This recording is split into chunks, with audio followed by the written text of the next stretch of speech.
Hello and welcome to the MAML Manual. I'm Sebastian. And I'm Iris. And today we'll be covering 9 problems from Meet number 3, topic number 1, probability. Without further ado, let's jump right into it.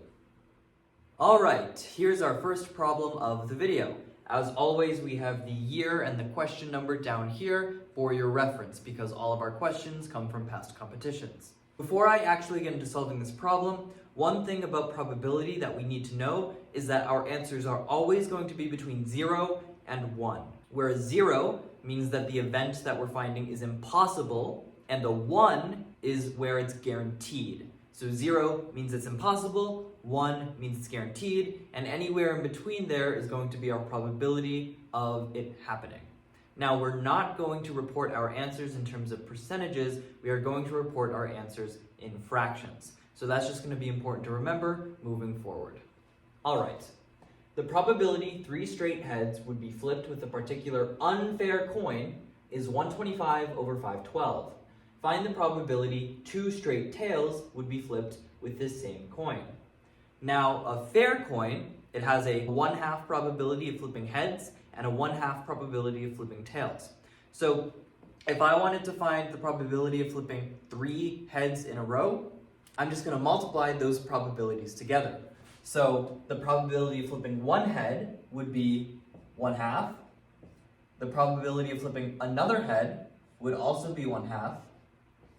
And then flipping a third head would also be 1/2. And when we multiply those together, 1/2 times 1/2 times 1/2 is equal to 1/8. So that's with a fair coin, but this problem is dealing with an unfair coin. And it's saying, when we do this same process, we get the answer 125 over 512.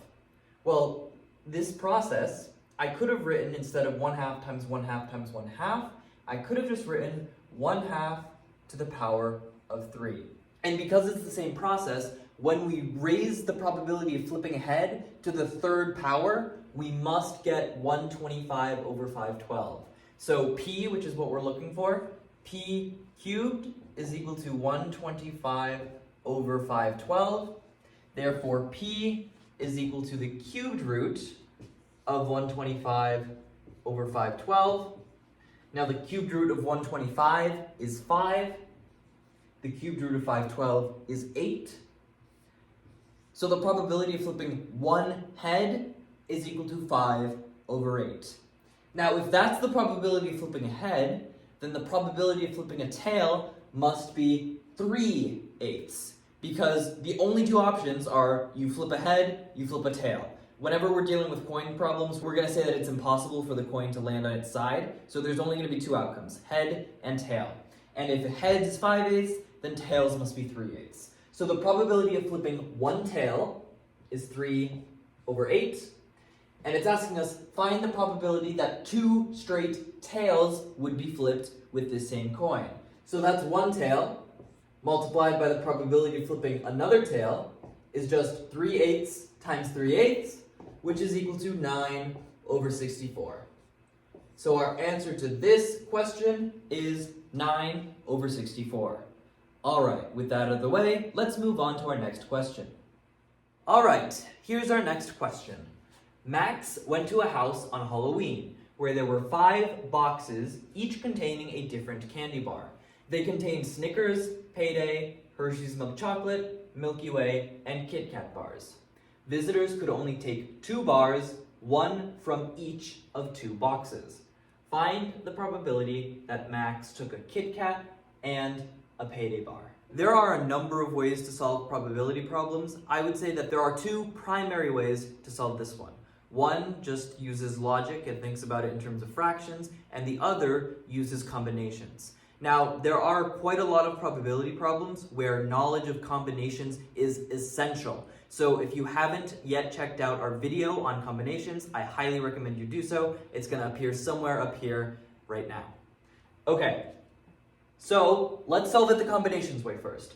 It's telling us, when you come in, you're only allowed to select 2 candy bars, and they must be different. So the question is, how many different groups of candy bars could we select? We have 5 choices, we're selecting 2 candy bars, and the order doesn't matter, so we're just worried about groups. So we're going to use the combinations formula, and we're going to say that it's going to be 5 choose 2, because we're selecting 2 candy bars from 5 choices. So 5 choose 2 is equal to 5 factorial over 3 factorial 2 factorial, which would be 10. 5 choose 2 and 5 choose 3 come up really often, and that's just 10. Both of those are just 10. So those are good to know. So there are 10 different groups, and the problem is just talking about one group. It's saying, well, what's the probability that Max took a Kit Kat bar and a Payday bar? A Kit Kat and a Payday is one group out of the 10 possible groups, so the probability is simply 1 over 10. So that's one way to get to the answer. Let's think about another way to get to the answer.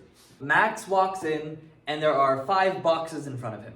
Now, he has the choice to select any of the 5 candies, but we're specifically worried about when he takes a Kit Kat or a Payday. For his first selection, he could either take a Kit Kat and a Payday, and our scenario would still be met. So he can take 2 out of the 5 candies, and we're still good. So his first choice, the probability is going to be 2/5, where he selects either a Kit Kat or a Payday. Now, he selected it. Now there are only 4 boxes left that he can choose from. And out of those 4 boxes, there's only 1 remaining candy that's valid. Because if he chose the Kit Kat, then on his second choice, he can only choose the Payday. If he chose the Payday, on his second choice, he can only choose the Kit Kat. So it's going to be 2/5 multiplied by 1/4. Because out of the 4 boxes remaining, he can only choose 1 valid candy. So it's going to be 2/5 multiplied by 1/4, and together that would be 2 over 20, and 2 over 20 reduces to 1 over 10. So that's the second way to get to the answer, and I'm sure there are more ways to get there, but these are the 2 main ways that I think of. So there are going to be some problems where I prefer to solve it using combinatorics, and there are going to be some problems where I just like to think about it in terms of fractions. Those are going to be the 2 ways I do things. Either way, your final answer is 1/10, and we're going to report that as a fraction. We are not going to say 10%, we are going to say 1 over 10. All right, with that out of the way, let's move on to our next problem. All right, there are certain things that tend to come up on probability problems. One of those are coins, another one are dice. So MAML loves coins, they love dice, and a lot of probability questions are based on those 2 objects, and so just get used to those showing up. When they talk about dice and they don't give you any qualifications on that dice, they just say it's a die, then we're going to be talking about our normal die. It has 6 faces, the numbers 1 through 6, and when you roll it, it's a fair die, so each number is going to be equally likely of showing up. If they tell you something different, then you have to work that into the problem, but when they don't, you just assume it's your regular die that you would use. So, on the toss of a pair of dice, what is the probability of getting a pair of numbers whose product is 12? Well, okay, first, let's think about the numbers that multiply to 12 and see if they're valid. So, I'm thinking, well, 1 and 12, but that wouldn't be valid because you can't roll a 12 on a normal die. So, that's out of the question. 2 and 6, though, would work. 2 times 6 works, that's one of our possibilities. And 3 times 4 would also work. That's another one of our possibilities. But notice, we have 2 different dice. So rolling a 2 and then rolling a 6 is different from rolling a 6, then rolling a 2. So it's going to be 2 times 6, but then you also have to consider 6 times 2. And it's going to be 3 times 4, but then you also have to consider 4 times 3. So there are going to be 4 ways that we multiply to 12. So now we have to find the total number of rolls that we could have in the first place. Well, as I was mentioning, these are 6-sided dice. So when I roll the first die, there are going to be 6 possible numbers that show up. So it's going to be 6, and then we roll a different die, and that is also going to have 6 different numbers that could show up. So we're going to multiply the 6 by 6, and we get 36 possible rolls. So we have 36 possible rolls. We've determined that only 4 of them have a product of 12. So 4 over 36 is our probability, and 4 over 36 can be simplified to 1 over 9. So the probability that we have 2 dice we roll them, and the numbers multiply to 12. That probability is 1 over 9. All right, with our last 3-pointer out of the way, let's move on to our first 4-pointer of the video. So I mentioned how, dice and coins come up pretty often. There's also going to be your classic problem where you're taking different colored objects from a pool, not a literal pool, but just like from a pool of objects, and you're taking them out. In this case, it's socks. It can also be like poker chips or marbles. Anything like that kind of often shows up on probability problems. So this is another thing that you'll see quite often. So there are 3 green socks, 4 brown socks, and 2 white socks in a drawer. What is the probability of selecting socks of 3 different colors if you take 3 socks out of the drawer at once? So this last statement is important. It means you're taking the 3 socks out at once. It means that you're not replacing. There are some problems where they'll say, okay, there are 9 socks in this example, so you take a sock and then you put it back. You take another sock and then you put it back. So there will always be 9 socks that you're choosing from. But that's not the case in this problem. You take a sock, you don't put it back. So your next choice, you're only going to have 8 socks to choose from. So that's going to be really important when considering the answer to this problem. I just want to consider one of the possible orders to start with, okay? Because there's going to be different orders. You could take green, brown, white, or you could take green, white, brown, and there's a bunch of different orders. I just want to begin with one of those orders. So let's go green, brown, white, okay? Well, the probability of picking a green sock, there are 9 socks in total, 3 of them are green, so it's going to be 3 over 9. Then the probability of picking a brown sock is 4 out of 8 because there are only 8 more socks to choose from. So we're going to multiply that by 4 over 8. And lastly, we're picking a white sock. There are 2 white socks, 7 total in the drawer, so it's going to be 2 over 7. So when we multiply this together, 3/9 reduces to 1/3, 4/8 reduces to 1/2, and 2/7 stays the same, but these 2's can cancel, which means we're just left with a 1 on top and a 21 on bottom. So for this particular order, the probability is 1 out of 21. But again, we need to consider all of the different orders possible. And that's where our knowledge of permutations come in. The question is, well, how many different ways can we distinctly arrange these 3 letters? We have green, brown, white, but we could go green, white, brown, and so on and so on. And so to find that, all we're going to need to do is 3 factorial, which is equal to 6. And to prove that that's the case quickly, it's going to be green, brown, white, green, white, brown, brown, green, white, brown, white, green, white, green, brown, white, brown, green. These are the 6 permutations that are going to be possible, and that's shown because 3 factorial is equal to 6. All right, so that's the number of orders possible. We found the probability for one of the orders, so all we need to do is multiply that probability by the number of permutations, which is 6. So we do 6 times 1 over 21. Together, that would be 6 over 21, and that can be reduced to 2 over 7.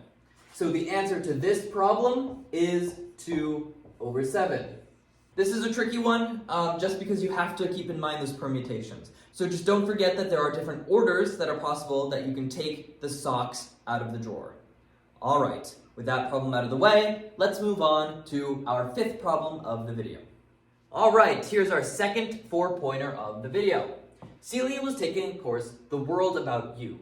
The course involved watching and critiquing movies. Among the possible selections were 6 history, 5 biography, and 4 geography movies. Celia had to choose 8 of these. What is the probability that she chose 3 history, 3 biography, and 2 geography movies? This, we're going to definitely use combinations. I think that's the easiest primary way to solve this problem. Ignoring the different requirements ignore the fact that we need 3 history, 3 biography, 2 geography for now. Let's just think, well, what are we doing? Celia is choosing 8 movies from a total of 15 movies because 6 plus 5 plus 4 is 15.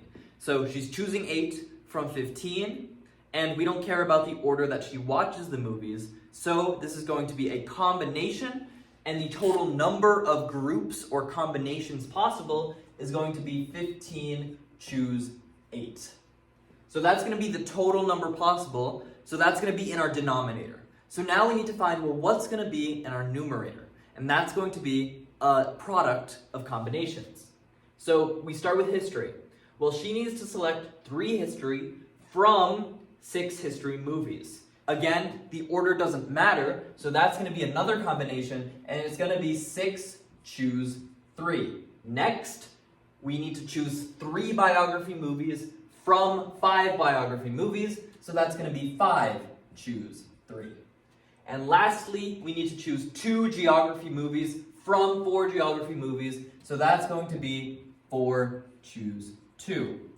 So 6, choose 3 times 5, choose 3 times 4, choose 2 divided by 15, choose 8, and I'll center that just so it's a little bit nicer to look at. I could do 15, choose 8 out, but I don't think I need to. I will do the numerator out to get a number, but I don't think I'll need to multiply this out fully because there should be some cancellation that happens. So 6, choose 3, that would just be 6 factorial over 3 factorial, 3 factorial. So that would be 6 times 5 times 4 over 6, which is 20. 5 times 4 is 20. So that's 20. 5, choose 3, I already mentioned that's a good one to remember, so that's going to be 10. And then 4, choose 2, it would be 4 factorial over 2 factorial, 2 factorial, so 4 times 3 over 2, which is 6. So 4, choose 2 is 6, so our numerator is 20 times 10 times 6. Now for our denominator. This is what it's going to look like. 15, choose 8. If we come over here, it's going to be 15 times 14 times 13 times 12 times 11 times 10 times 9. The 8 factorial will cancel, and on bottom we'll have 7 factorial. So 7 times 6 times 5 times 4 times 3 times 2. Okay, so now we just have to do some cancellation. The 14 will cancel with the 7 and 2. The 15 will cancel with the 5 and 3. The 12 and this 6 times 4 is 24. So we can cancel that out, leaving a 2 on bottom. And then we can just cancel it with the 10 and leave a 5 on top. So everything's gone from the bottom. So what remains of 15, choose 8 is 13 times 11 times 9 times 5. So that's 15, choose 8, 13 times 11 times 9 times 5.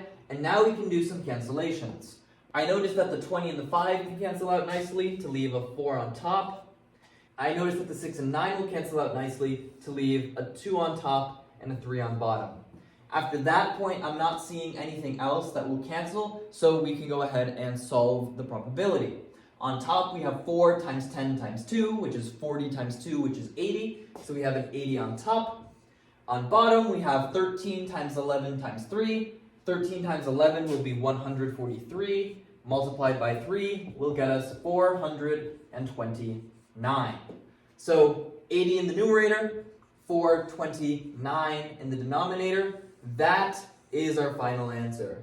So you can start to notice, well, our probabilities are going to get messier and messier. Our 3-pointers are probably not going to be too messy in terms of the fraction, but as we get to the 4 and 5-pointers, it's very possible that you have something in the hundreds or even the thousands in the denominator. So you just gotta have to keep that in mind. If you're getting a fraction that seems a bit ludicrous, it might be correct. So just trust the math, trust that the combinations work out, trust that you canceled properly, and 80 out of 429 is the correct answer. All right, let's move on to our last 4-pointer of the video.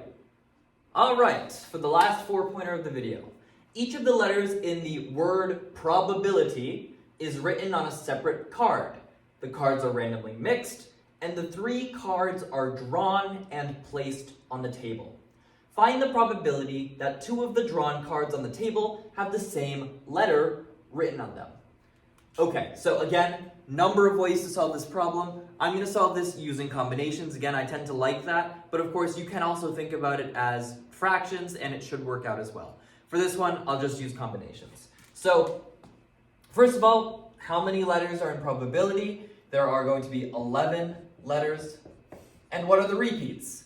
Well, the B's repeat twice, so we have 2 B's, and the I's repeat twice, so we have 2 I's. Everything else, there's only one occurrence of it. We're taking 3 letters, and we're not replacing them, so we're just taking 3, out of a total of 11 cards. So if I'm taking 3 from a total of 11 cards, and I want to find, well, how many different groups of 3 could I have? That's going to be a combination where it's 11 choose 3. So the total number of groups of cards that I have are 11 choose 3. So that's going to be our denominator, 11 choose 3. Now we have to think about, well, what's going to be in our numerator? So we need to think about the different groups that satisfy the condition where they have 2 of the same letters. Let's consider the B's. If we have 2 B's in the group, we can have 1 other letter, and that can be any of the remaining letters. So if there are 11 letters in the word, and we've already chosen 2 B's, then there are 9 letters left. 2 B's, 9 letters left. That's going to be 9 groups with 2 B's. Similarly, with the 2 I's, we choose the 2 I's. There are 9 letters left. So the total number of groups that have 2 I's are going to be 9. So 9 groups with 2 B's, 9 groups with 2 I's. That's 18 groups in total that have a repeat letter. So 18 groups in total that have a repeat letter divided by 11 choose 3. Well, 11 choose 3 is just 11 times 10 times 9 over 6. And if we cancel things out, the 9 and 6 would cancel to a 3 and 2, and then we could cancel the 10 and 2 to a 5 and a 1. So 11 choose 3 would be 11 times 5 times 3, which is 11 times 15, which is 165. So we get 18 over 165 as our answer, but you gotta be careful. Both of those are divisible by 3, so keep that in mind. We can reduce 18 over 165 to 6 over 55. And that is our final answer. As I mentioned, there are other ways to do it. You can think about it just in terms of fractions, but I think that this is the easiest way to solve it. Just think about, well, I have 11 letters, I'm choosing groups of 3, and then, so that's going to be 11 choose 3 is going to be in our denominator, and then, well, how many groups are going to have that repeat letter, and that's going to be our numerator. I found that the easiest way to solve this problem. All right, with that 4-pointer out of the way, let's move on to our first 5-pointer of the video. All right, here's our first 5-pointer of the video. 4 people are selected at random. What is the probability that at least 2 of them were born on the same day of the week? This is an example of a problem that looks really simple, but actually is more complicated than it seems. So we're going to need to consider all of the different possibilities of when people were born. So they could all be born on different days, they could have 2 and 2, it could be 2, 1, 1. So there's going to be a lot. So I'll explain what I mean. They could be all born on different days, all born different days. It could be 2 are born on the same day, 2 are born on a different day, but it's the same. So like 2 people could be born on a Monday and the other 2 were born on a Wednesday. That would work out. It could be 2, 1, 1, where it's Monday, 2 people, Tuesday, 1 person, Wednesday, 1 person. It could be 3, 1, so 3 people are born on a Monday, but 1 person was born on a Friday. Or it could be that all 4 of them were born on the same day. So all born same day. These are all of our different outcomes, and this is when it's really important to think, well, what would make solving the problem easiest? Now it's asking us, what is the probability that at least 2 of them were born on the same day of the week? So it's asking us, at least 2 of them were born on the same day, so this one would fall under, this one would, and this one would. The only possibility that would not satisfy that condition is this one, all born on different days. So it's going to be easier for us to solve for the probability that they were all born on different days, and then we're going to subtract that probability from 1 to get the remaining probability. So that's called solving using the complement. And probability, if we have, for example, in our first problem, the probability of getting a heads was 5 over 8. The complement was the probability of getting tails, which is 3 over 8. So we have a probability, we have its complement, together they add up to 1. So in this case, we're going to solve using the complement. So they were all born on different days. So to solve this one, I'm going to use some counting principles. You could consider them to be permutations, but you could also just think of this as a counting principles problem. I'll show you what I mean. So, all born different days. We have 4 people. It doesn't matter what their names are, so I'll just call them A, B, C, and D. Well, how many different ways could they be born on different days? Well, person A could be born on any of the 7 days. Person B could only be born on 6 of the days. So once person A is born on a Monday, then B could not be born on a Monday, otherwise it wouldn't satisfy the condition. So B only has 6 days to choose from, C would then only have 5 days that are valid, and D would only have 4 days that are valid. Okay? So 7 times 6 times 5 times 4, that's the number of possible ways that 4 people could be born on different days. So that's going to be our numerator. Now we need to think about our denominator. Well, how many different possibilities are there in the first place? And that is just going to be 7 times 7 times 7 times 7. Because person A could be born on 7 days of the week. Person B could be born on 7 days of the week. Person C, born on 7 days. Person D could be born on any of the 7 days. If we don't care about any of these conditions and we're just saying, well, how many possibilities are there? It's going to be 7 times 7 times 7 times 7. So in the numerator, we would have 7 times 7 times 7 times 7. These 7s cancel out. 6 times 5 times 4 is 120. 7 times 7 times 7 is 343. So the probability that they are all born on different days is 120 out of 343.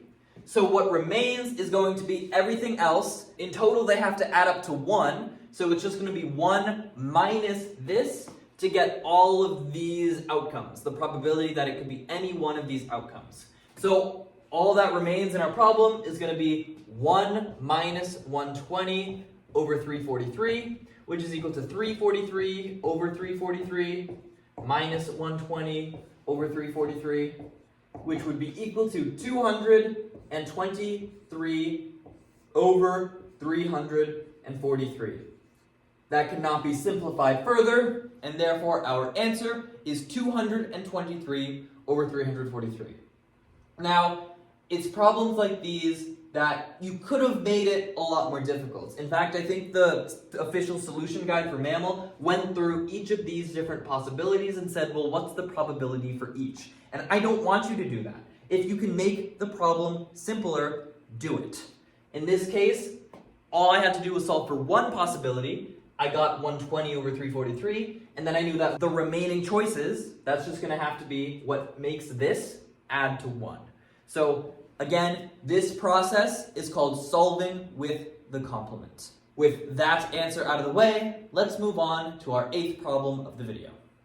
So this is a fun problem. I found it pretty unique. There aren't too many problems like this that I've seen. So I thought it would be nice to cover it just in case another one shows up like it. So it has been determined that at a certain intersection, cars arriving from the west go straight ahead 10% of the time, turn left 70% of the time, and turn right 20% of the time. So I'm going to kind of visualize this. It says it's an intersection, so it'll just be a road coming this way, road going this way, road going this way, road going this way. Okay? And we're coming from the west, so it would be over from this side. So cars are coming along, they go straight 10% of the time, so it's going to be 0.1. They turn left 70% of the time, so it's going to be 0.7. And they turn right only 20% of the time, so 0.2. So this is just going to help us visualize the problem. Now, it is also known that 80% of the drivers use their signals properly, which means 20% use their signals improperly. You, who are heading into the intersection from the west, are in a car behind a driver who does not have his or her signal on. What is the probability that the driver will turn left? So we're behind a car that does not have its signal on. So in most cases, we would think, well, that person should be going straight because they don't have their signal on.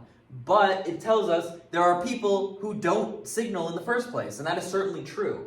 And it's saying that, well, 20% of the time, people don't signal properly. So 20% of the time for the people going this way, they're going to turn even if they don't have their signal on. So to find the probabilities, it's going to be easiest if we set up a table. That's how I solved this problem. I think that's going to be the easiest way to visualize it.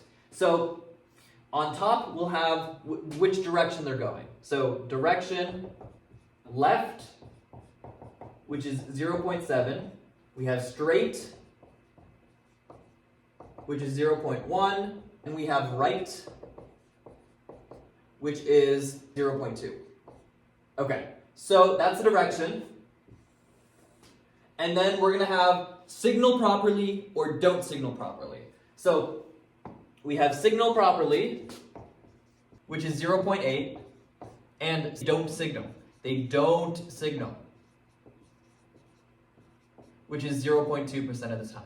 All right? And with this table, we can have some combined probabilities that will be very helpful to solve this problem. So the people who signal properly and turn left, do both of those things, are going to be 0.8 times 0.7, which is 0.56. So there's a 0.56 probability that if you just take a car, it's signaling properly and turning left. So now we can go to the combined probabilities of people who are going straight. So if we're going straight, then we don't have to worry about signaling. So signal properly, it's actually going to be 0. So it's impossible to signal properly if you're just going straight. People who don't signal are going to be 0.1. Everyone going straight does not signal. Now, lastly, we're going to consider the people who are turning right. Turning right, signaling properly, 0.8 times 0.2 is 0.16. Don't signal, right, 0.2 times 0.2 is 0.04. That information is going to be very, very helpful in solving this problem. It's asking us, what is the probability that the driver will turn left given that they don't have their signal on? So we need to find, well, what's the probability that they don't have their signal on? And we need to find, well, what's the probability that they don't have their signal on and they are turning left? Our denominator is going to be the probability that they just don't have their signal on. And that's going to be this row added together. 0.14 plus 0.1 plus 0.04 is actually 0.28. So 0.28 is the probability that the driver just doesn't have their signal on. Okay, so out of those people, how many are turning left? Well, the people who don't have their signal on and are turning left is 0.14. Our numerator is 0.14.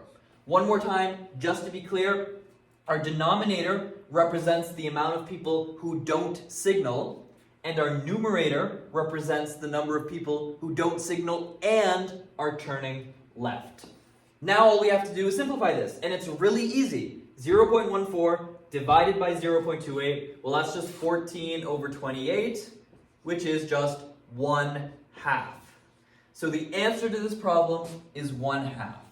Now, again, I just want to harp on this point one more time. What does 1/2 mean? It means that of the people who aren't signaling, half of them actually turn left. So if you're driving along at this intersection and the person in front of you doesn't have their signal on, there's still a 50% probability that they're actually going to turn left. That's what this probability means. With that problem out of the way, let's move on to our final 5-pointer and final problem of the video. All right, here's our last problem of the video. Now you'll notice it's in a slightly different font. That's because I made this problem. And the reason for that is I wanted to throw in a binomial probability problem into this video, but there weren't any good ones from 2010 to 2016. So I then looked to 2019 and there was a good one, but I didn't exactly like the numbers they used, so I just changed the numbers up. But the context is exactly the same. They were talking about a cat named Dandelion. I didn't come up with that, I just came up with some different numbers. Dandelion the cat is happy 5/9 of the days and sad 4/9 of the days independently. I think in real life, it's more likely that, well, if I'm sad one day, I'm probably going to be sad the next day, but that doesn't matter for this problem. The cat, it's random. It's happy 5/9 of the days, sad 4/9 of the days, and it doesn't depend on the previous day. Okay, so find the probability that Dandelion will be happy at least 3 of the next 4 days. Now this is your classic binomial probability problem. In a binomial probability problem, you're going to look for a few different things. You're going to look for P, which is the probability of success. Probability of success. Now in this case, it means being happy. And the probability that this cat is happy is 5/9. So P is equal to 5/9. Just like in the binomial theorem, we're going to have an N and a K. And in this case, N is going to be equal to the number of trials, and K is going to be equal to the number of successes. With that information, this is the binomial probability. It looks very similar to the binomial theorem that we learned for the last meet. So it's going to be N choose K, and then we're going to have our probability of success, which is going to be P. In this case, it's 5/9, but in just general, it's going to be P raised to the K power multiplied by the probability of failure, which is 1 minus P raised to the N minus K. For example, if we had 10 trials and we had 6 successes, we would want to raise our probability of success to the 6th power because we have 6 successes. And then if we have 6 successes, we must have 4 failures, and that's what this N minus K would represent. The 10 trials minus the 6 successes would get us 4 failures. And we would want to raise our probability of failure to the 4th power because we have 4 failures. You also have to take into consideration the combinations because it could be any order. And so we need to consider all of the different orders. But then you ask, Sebastian, we're considering different orders. When order matters, isn't that a permutation? And I absolutely agree with you. However, I would say in this case, it's a permutation with repetition. So again, if you don't know what a permutation with repetition is, check out our video for the last meet on combinations where I covered permutations with repetitions. So in this particular case, it would be success, success, success. So 6 successes, so S, S, S, S, S, S, and 4 failures. F, F, F, F. And our question is, how many distinct ways can we arrange these letters? And the answer to that is, well, in permutations with repetition, remember, it's going to be the 10 factorial that we would normally see in a permutation, but then we're going to need to divide it by stuff. This one, because we have 6 repeats of S, we're going to need to divide it by 6 factorial. And this, because we have 4 repeats of F, we're going to need to divide it by 4 factorial. So we get 10 factorial over 6 factorial times 4 factorial. So this is a permutation with repetition, but it ends up looking exactly like the combinations formula. Because if we were to do 10 choose 6, we would get 10 factorial over 4 factorial times 6 factorial, which is exactly what we have here. So even though, yes, we're technically considering the different permutations, it's a permutation with repetition, and that actually ends up looking exactly like the combinations formula. So that's why we use combinations instead of permutations here. This is the binomial probability formula, and we can apply it to this problem. So let's do that now. So it's asking us, find the probability that Dandelion will be happy at least 3 of the next 4 days. So we're going to have to consider when Dandelion is happy on 3 of the days, and then we're going to need to consider when it's happy on all 4 days. So let's start with 3 days. Number of trials is going to be 4. The number of successes is going to be 3. And again, the probability of success up here is going to be 5/9. It's going to be 4 choose 3, 5/9 raised to the 3rd power, 4/9 raised to the 1st power, or just 1. Okay, well 4 choose 3, that's just going to be 4. So it's going to be 4 multiplied by 5/9 to the third power times 4/9 to the first power. On the denominator, it's going to be 9 times 9 times 9 times 9. So it's going to be 9 to the fourth in the denominator. And in the numerator, it's going to be 5 times 5 times 5 times 4. 5 times 5 times 5 is 125. 125 times 4 is 500. So it's going to be 4 times 500 over 9 to the fourth. 4 times 500 is 2,000. And 9 to the fourth is 81 times 81, which is 6,561. So that probability is the probability that Dandelion is happy on 3 out of the next 4 days. However, we're going to need to add that to the probability that it's happy all 4 days. All 4 days, we could use the binomial probability formula again and it would work, but it's actually simpler than that. Because if Dandelion is happy all 4 days, there's only one possible permutation. Happy, happy, happy, happy. So that's just going to be the probability of being happy, which is 5/9, raised to the fourth power. Again, 9 to the fourth is 6,561. 5 to the fourth is 625. So that's the probability that Dandelion is happy all 4 days. We need to add 625 over 6,561 to 2,000 over 6,561, and we get 2,625 over 6,561. But be careful, this isn't your final answer because they're both divisible by 3. So 2,625 divided by 3 is 875. 6,561 divided by 3 is 2,187. So your final answer to this problem is 875 over 2,187, which is just barely over 40%. So the probability that Dandelion will be happy at least 3 of the next 4 days is 875 over 2,187. Now, that is a bit of a doozy, and that's where, our denominator's in the thousands, so we're starting to get into crazy territory. But I wanted to use those numbers to really demonstrate to you how the binomial probability formula works. And it does look very similar to our regular binomial theorem, but we're working with probability, so we're going to have a p and a 1 minus p, and it's just going to be a little bit different how we think about it. Alright, so hopefully with that, you know how binomial probability works, and hopefully with the problems that we've covered in this video, you have a much more solid understanding about probability than you did before this video.